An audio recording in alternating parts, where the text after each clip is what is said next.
రైతులకు కేసీఆర్ క్షమాపణ చెప్పాలి, ఆ తర్వాతే కరీంనగర్కు రావాలి. బీఆర్ఎస్ విధానాలని అనుసరిస్తున్న కాంగ్రెస్ పార్టీ అన్నదాతలను పట్టించుకోకుండా మొద్దు నిద్ర, రైతులకు భరోసా కల్పించేందుకు రైతు దీక్ష. కరీంనగర్ ఎంపీ బండి సంజయ్.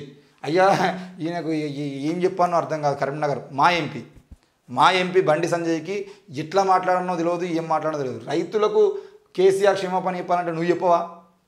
నీ పార్టీ నీ నరేంద్ర మోడీ నీ దేవుడు రైతుల్ని చంపుతాండు. అక్కడ ఢిల్లీలో రైతులు దీక్షలు చేస్తూ ఉంటే, నిరాహార దీక్షలు నిరసన దీక్షలు చేస్తూ ఉంటే వాళ్ళని చంపుతున్నటువంటి పార్టీ ఏదైనా ఉందంటే అది బీజేపీ పార్టీ.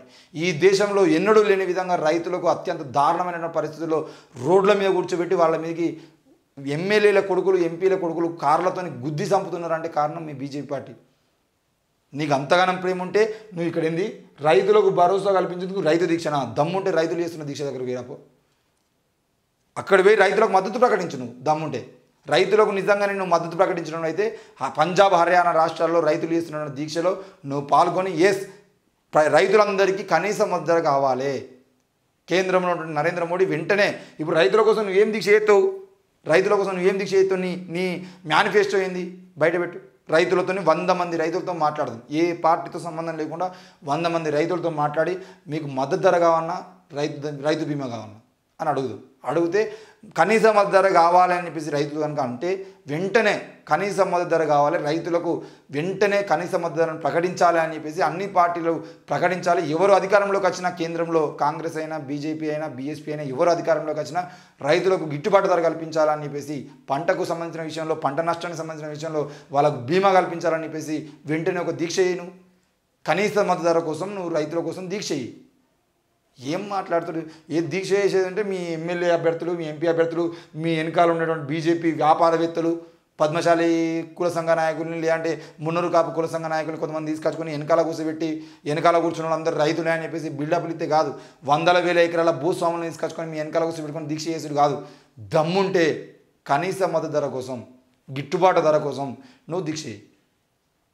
అరే దేశవ్యాప్తంగా రైతులందరూ నా ధర్నాలు చేస్తూ రాస్తారోకలు చేస్తూ వాళ్ళ ప్రాణాలు పోతున్నా కూడా అక్కడ బుల్లెట్లు కూడా మీ బీజేపీ పార్టీ బుల్లెట్ల వర్షం కురిపిస్తూ ఉంది. వాటర్ కెనాల్ని వాళ్ళ మీద వదులుతూ ఉంది, రబ్బర్ బుల్లెట్ని వదులుతూ ఉంది. ఇవన్నీ చేస్తూ రైతులు ముందు పోకుండా అడ్డుకొని పెద్ద భారీ కంచెలు పెడతా ఉంది.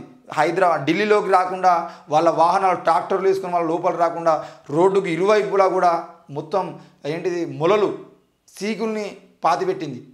ఈ పార్టీ బీజేపీ పార్టీ, మీ పార్టీ రైతుల గురించి మాట్లాడుతుందా?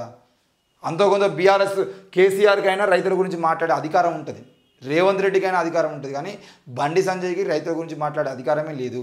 ఒకవేళ నీకు అంతా రైతుల మీద ప్రేమ ఉంటుందంటే రైతులకు కనీస మద్దతు ధర కావాలి అని చెప్పేసి నువ్వు కొట్లాడేయి, ఢిల్లీకి పో, ఢిల్లీలో మాట్లాడు, ప్రెస్ మీట్ పెట్టు. అవసరమైతే మీరు ఈరోజు పంజాబ్ రైతులు చేస్తున్నటువంటి ఆ రైతుల దీక్షకు సంబంధించిన విషయంలో మద్దతు ప్రకటించు.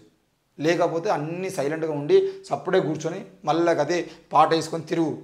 రావాలో బండి సంజయ్ అని అని చెప్పేసి పెద్ద పాటలు పెట్టుకొని, మొత్తం డీజే పాటలు పెట్టుకొని, పోతే పోని ప్రాణాలు అని చెప్పేసి పాట వేసుకొని మా ఎస్సీ ఎస్టీ బీసీల ప్రాణాలు తీసుకుంటూ దాడులు చేసుకుంటూ వాళ్ళ జీవితాలు సర్వనాశనమైన పర్లేదు, కానీ భరతమాతకి జయాలని చెప్పేసి పాట వేసుకుని తిరుగు. మొత్తం రాష్ట్ర వ్యాప్తంగా తిరుగు, అవసరమైతే కరీంనగర్ నియోజకవర్గం తిరుగు. అంతేగాని రైతుల గురించి మాట్లాడే ప్రయత్నం మాత్రం చేయొద్దు. ఎందుకు అనంటే మీ పార్టీ రైతుల్ని చంపుతున్నప్పుడు నువ్వు ఒక్కరోజు మాట్లాడకుండా, పంజాబ్ రైతుల మీద బుల్లెట్ల వర్షం కురిపిస్తున్నప్పుడు అది తప్పు అని చెప్పేసి ఒక్కరోజు మాట్లాడకుండా ఈరోజు మీరు మళ్ళీ రైతుల గురించి మాట్లాడే అర్హత అనేది మీకు ఉండదు.